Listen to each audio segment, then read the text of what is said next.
అందరికీ నమస్తే అండి. Welcome to supreme six media. నేను మీ జర్నలిస్ట్ లక్ష్మీనాథ్ నరహరి శెట్టి. ఈరోజు మనం ఆంధ్రప్రదేశ్ రాజకీయాలు, అదేవిధంగా అక్కడున్న సామాజిక వర్గాల ప్రభావం ఎంతవరకు ఉంది ఏంటనేది ఒకసారి కూలంకుషంగా చర్చించే ప్రయత్నం అయితే చేద్దాం. ఆంధ్రప్రదేశ్లో ఎవరు అవునన్నా కాదన్నా రాజకీయాలన్నీ ఆయా సామాజిక వర్గాల మీద ముడిపడి ఉన్న మాట వాస్తవం. ఇప్పటికీ కూడా గెలుపు ఓటములను నిర్ణయించేది ఆ సామాజిక వర్గాలే అనడంలో ఎటువంటి అతిశయోక్తి లేదు. ఆ మాటకు వస్తే అదేమి తప్పు కూడా ఏమీ అనిపించడం లేదు ఎవరికి. ప్రజాస్వామ్యంలో రాజ్యాంగం కల్పించిన హక్కు ప్రకారం అందరూ కూడా తమ ఓటు హక్కుని వినియోగించుకుంటున్నారు. కానీ ఆ ఓటు హక్కుని ఏ రకంగా వినియోగించుకుంటున్నారు అనేది అనేక దశాబ్దాల నుంచి మనం చూస్తూ ఉన్నాం. ప్రధానంగా సామాజిక వర్గాల ప్రకారం చూసుకుంటే ఉమ్మడి ఆంధ్రప్రదేశ్లో కావచ్చు, ప్రస్తుతం కావచ్చు, కొన్ని సామాజిక వర్గాలు, మాటలో చెప్పాలంటే రెండు సామాజిక వర్గాలు ఆంధ్రప్రదేశ్ యొక్క రాజకీయ ముఖ చిత్రంలో ఇప్పటికీ కూడా తమ యొక్క ప్రభావాన్ని, అప్రతిహాస విజయాన్ని, లెగసీని ముందుకు తీసుకువెళ్తున్నాయి. ప్రధానంగా దానిలో ముందు మనం రెడ్డి సామాజిక వర్గం, రెడ్ల గురించి చెప్పుకుందాం. రెడ్డి సామాజిక వర్గ అప్రతిహాస విజయానికి కారకులు స్వర్గీయ నేను సంజీవ్ రెడ్డి గారు కావచ్చు, కాసు బ్రహ్మానంద రెడ్డి గారు కావచ్చు. వీరు రెడ్లు రాజకీయ సామ్రాజ్యం వాళ్ళు బలంగా ఉండడానికి ఎంతగానో కృషి చేశారు. ఆ తర్వాత రాజశేఖర రెడ్డి గారు అత్యంత బలంగా రెడ్డి సామాజిక వర్గం కోకటి వేళతో కూడా బలంగా నిలబడడానికి ఆయన కారకులయ్యారు. రాజకీయంగా ఆయన వెనుదిరిగి చూసుకోలేదు. అయితే రెడ్డి సామాజిక వర్గంలో రాజశేఖర రెడ్డి గారు ఎంతో బలంగా ఉన్న తర్వాత ఆయన ఎంతటి ఘోరంగా చనిపోయారో మనకు తెలుసు. విమాన ప్రమాదంలో ఏ ముక్క ఎక్కడ పడిందో కూడా తెలవనంత దారుణంగా చనిపోయారు. కానీ అలా అని చెప్పి రెడ్డి సామాజిక వర్గం వెళ్ళి ఏమన్నా ఆయన సమాధి వద్దే రోధిస్తూ కూర్చుందా? కూర్చోలేదు. జగన్మోహన్ రెడ్డి గారు వచ్చారు. రెడ్డి సామాజిక వర్గం మొత్తం కూడా మరి జగన్మోహన్ రెడ్డి వెంట ట్రావెల్ అవటం మొదలుపెట్టారు. ఇక దాంతో రెడ్డి సామాజిక వర్గం ఇప్పటికీ కూడా రాజకీయంగా చాలా బలంగా ఆనాటి కాసు బ్రహ్మానంద రెడ్డి గారు కావచ్చు, లేదంటే నీలం సంజీవ్ రెడ్డి గారు కావచ్చు, అప్పటి నుంచి ఇప్పటి వరకు రెడ్లు అప్రతిహాసంగా ముందుకు సాగుతున్నారు. వాళ్ళ యొక్క సామ్రాజ్యం ముందుకు సాగుతూనే ఉంది. నెక్స్ట్ కమ్మ సామాజిక వర్గం గురించి చూద్దాం. కమ్మ సామాజిక వర్గానికి ముఖ్యంగా చెప్పుకోవాలంటే తిరుపురనేని రామస్వామి చౌదరి గారు, ఈయన ఒక ఆరాధ్యుడు, ఈయన ఒక ముఖ్య భూమిక పోషించారు అని చెప్పుకోవచ్చు. ఆ తర్వాత రామోజీరావు గారు కావచ్చు, నాదెండ్ల భాస్కర్ రావు గారు కావచ్చు, ఆ కులం కోసం ఎంతో గట్టిగా రాజకీయంగా వాళ్ళ యొక్క సామ్రాజ్యాన్ని సుస్థిరంగా చేయించడంలో చాలా వరకు ఒక కీలక పాత్ర పోషించారు. ఆ తర్వాత కమ్మ సామ్రాజ్య ప్రభుత్వాన్ని ఏర్పాటు చేయడంలో సక్సెస్ అయ్యారు నందమూరి తారక రామారావు గారు. ఆయన ప్రజల్లోకి వచ్చి అనేక సామాజిక వర్గాల్ని కలుపుకుంటూ పోయి, నోటీస్ పాయింట్, అనేక సామాజిక వర్గాల్ని కలుపుకుంటూ పోయి కమ్మ సామాజిక వర్గాన్ని, వాళ్ళ యొక్క సామ్రాజ్య ప్రభుత్వాన్ని స్థాపించడంలో, వాళ్ళకి ఆ సామాజిక వర్గం బలంగా నిల్చోవడంలో చాలా తోడ్పాటుకి ఇచ్చారు. చాలా బలీయమైన శక్తిగా ఉండడానికి నందమూరి తారక రామారావు గారు కారకులయ్యారు.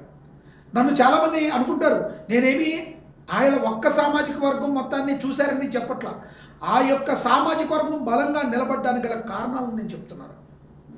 ఇక నందమూరి తారక రామారావు గారు వియోగం అంటే ఆయన యొక్క పదవీ వియోగం ఎంతటి దారుణంగా జరిగిందో మనకి తెలుసు. ఆ పదవీ వియోగం కారణంగా ఎన్టీఆర్ గారికి చావు వచ్చింది. ఒక్కొక్కరికి ఎవరైనా కూడా జీవితంలో చనిపోయేవాడమే. ఎన్టీ రామారావు గారు మనశ్శాంతి లేకుండా చనిపోయిన మాట వాస్తవం. అయితే ఎవరు ఆ తర్వాత నారా చంద్రబాబు నాయుడు గారు ఆ లెగసీని కంటిన్యూ చేశారు. ఆ యొక్క కమ్మ సామాజిక ప్రభుత్వ ఏదైతే ఉందో వాళ్ళ సామాజిక వర్గం మొత్తాన్ని రాజకీయంగా బలీయమైన శక్తిగా నిలబడటానికి చంద్రబాబు గారు కృషి చేశారు. ఇప్పటి వరకు కమ్మలందరూ కూడా మరి వాళ్ళతో ట్రావెల్ అవుతూనే ఉన్నారు. అంతేగాని ఎన్టీఆర్ గారి సమాధి దగ్గర కూర్చొని ఎవరు రోధిస్తూ కూర్చోలేరు. ఇక ఆ రకంగా ముందుకు వెళ్ళారు. ఇప్పుడు చంద్రబాబు గారు కావచ్చు, ఆ తర్వాత నారా లోకేష్ గారు కావచ్చు, ఆ తర్వాత ఇంకో చౌదరి గారు ఆ సామాజిక వర్గానికి వచ్చిన బలం కూడా లేదు. కాబట్టే ఈ 2 సామాజిక వర్గాలు ఇంత బలీయమైన శక్తిగా రాజకీయంగా ఉండగలిగినాయి. కానీ మీరందరూ కూడా మనందరూ కూడా తెలుసుకోవాల్సింది 2 సామాజిక వర్గాలకే ఉండిపోయింది. కానీ ఎంతో సామాజిక వర్గాల్లో అంగబలంగా ఎక్కువగా ఉన్న కొన్ని సామాజిక వర్గాలు ఎప్పటికీ కూడా రాజ్యాధికారాన్ని సంపాదించుకోలేకపోయినాయి. ఎస్సీ ఎస్టీల్లో కూడా మాదిగల్లో కూడా ఎవరు కూడా రాలేకపోయారు. అదేవిధంగా కాపు సామాజిక వర్గంలో కూడా ఎవరు రాలేకపోయారు. ఈ మాదిగలు కావచ్చు, కాపు సామాజిక వర్గం కావచ్చు, ఎక్కువ మంది ఉన్నారు ఇప్పటి వరకు కూడా. కానీ వాళ్ళ యొక్క రాజ్యాధికారం ఆ దిశగా వెళ్ళలేకపోయారు. కారణం, ఉదాహరణకి కాపు సామాజిక వర్గం చూద్దాం. కాపు సామాజిక వర్గానికి మరి ఆరాధ్య దైవంగా పూజించిన గతంలో ఫోన్ చేసుకున్న రంగా గారి దగ్గరే కాపులందరూ కూడా ఆగిపోయారు. ఆయన సమాధి వద్దే రోధిస్తూ కూర్చున్నారు. కానీ ఆ తర్వాత ఎంతోమంది ట్రై చేశారు. కానీ కాపులు వాళ్ళ ఎప్పటి ట్రావెల్ అవ్వలేదు. కాబట్టి ఇప్పటి వరకు కూడా రాజ్యాధికారం అనేది వాళ్ళకి అందని ద్రాక్షగా మారిపోయింది. ఇందులో ఎటువంటి సందేహం లేదు. రంగగారంటే మనందరికీ కూడా అభిమానమే, రంగగారంటే గౌరవమే. కానీ రంగగారు చనిపోయిన వారి యొక్క కళ్ళు చారడేసి మొగ్గ అన్నట్టుగా, చారడేసి కళ్ళు అన్నట్టుగా అక్కడే ఆగిపోయి ఆయన యొక్క గొప్పతనం గురించి మనం చెప్పుకుంటూ అక్కడే ఆగిపోతే తర్వాత ముందుకు వెళ్ళే వాళ్ళు ఎలా ఉంటారు అని కాపు సామాజిక వర్గం వాళ్ళు తెలుసుకోవాల్సిన అవసరం ఉంది. దీనిలో ఎటువంటి డౌటు లేదు. కాబట్టి కాపు సామాజిక వర్గం వల్లనే మరి ఈ రోజున సామాజిక వర్గం యొక్క మానసిక ధోరణి, మనస్తత్వం, వాళ్ళ ఆలోచన ధోరణి ఈ రోజున వాళ్ళ రాజ్యాధికారాన్ని చేరుకోకుండా ఉండడానికి అడ్డుపడిందా అంటే అది మరి నమ్మక తప్పని పరిస్థితి, నిజమే అని ఆలోచించడంలో పెద్ద అతిశయోక్తి లేదని నేనైతే భావిస్తున్నాను నా వ్యక్తిగతంగా. ఎందుకంటే కాపు సామాజిక వర్గంలో మరి ఎప్పుడు కూడా అక్కడ రంగా గారు గొప్ప చేశారు. ఆ తర్వాత ఎంతోమంది ట్రై చేశాక వచ్చారు. మీరు గతంలో కాసు బ్రహ్మానంద రెడ్డి తర్వాత, అదేవిధంగా నీలం సంజీవ్ రెడ్డి తర్వాత రాజశేఖర రెడ్డిని, ఆ తర్వాత జగన్మోహన్ రెడ్డిని వాళ్ళందరూ ఎలా ఫాలో అవుతున్నారో ఎందుకు మీరు ఇంకొకరిని ఫాలో అవ్వలేకపోయారు? అదేవిధంగా కమ్మ సామాజిక వర్గంలో ఎన్టీఆర్ గారి తర్వాత చంద్రబాబు గారి తర్వాత ఇప్పుడు లోకేష్ గారిని ఫాలో అవుతున్న వారిని ఎందుకు మీరు ఫాలో అవ్వలేకపోతున్నారు? రాలేదా అంటే వచ్చారు చాలామంది. ఉదాహరణకి చిరంజీవి గారు వచ్చారు. చిరంజీవి గారు సామాజిక వర్గాన్ని ఓన్ చేసుకున్నారా అంటే సామాజిక వర్గం మేము ఒక్కళ్ళమే ఉంటామంటే కాదు, వాళ్ళని కలుపుకుపోయి పక్కన వాళ్ళని వెళ్ళాల్సిన తత్వాన్ని అలవర్చుకోవాలి అని రాజకీయ విశ్లేషకులు, మేధావులు ఇప్పటికీ కూడా చెప్తున్నారు. కాపు సామాజిక వర్గం రాజ్యాధికారం దక్కించుకోకపోవడానికి వేరే సామాజిక వర్గం ఎవరు కారకులు కాకపోవచ్చు. ఎందుకంటే కారకులుగా ఉన్న అవన్నీ మైనర్, మేజర్ పార్ట్ ఎవరైతే ఆ సమాధి దగ్గర గతంలో ఒక వెలిగి సామాజిక వర్గాన్ని ముందుకు తీసుకెళ్లడంలో ఒక సక్సెస్ అయిన వాళ్ళ దగ్గర ఆగిపోకూడదు, వాళ్ళ సమాధి దగ్గరే రోధిస్తూ కూర్చోకూడదు. ఈ రోజున కాపు సామాజిక వర్గం చేసుకున్న అదృష్టమో ఏదో తెలియదు. కానీ మళ్ళీ జనసేన పార్టీ రూపంలో మరి పవన్ కళ్యాణ్ గారు ఉన్నారు. అంటే జనసేన పార్టీ పెట్టింది కాపుల కోసం కాదు, పవన్ కళ్యాణ్ గారు ఉంది కాపుల కోసం కాదు. కానీ కాపులు రాజ్యాధికారం సాధించాలి అంటే పవన్ కళ్యాణ్ గారిని ఆ సామాజిక వర్గం ఓన్ చేసుకోవాలి కదా. అంటే ఇంట గెలిచి రచ్చ గెలవమంటారు ఎవరైనా కూడా.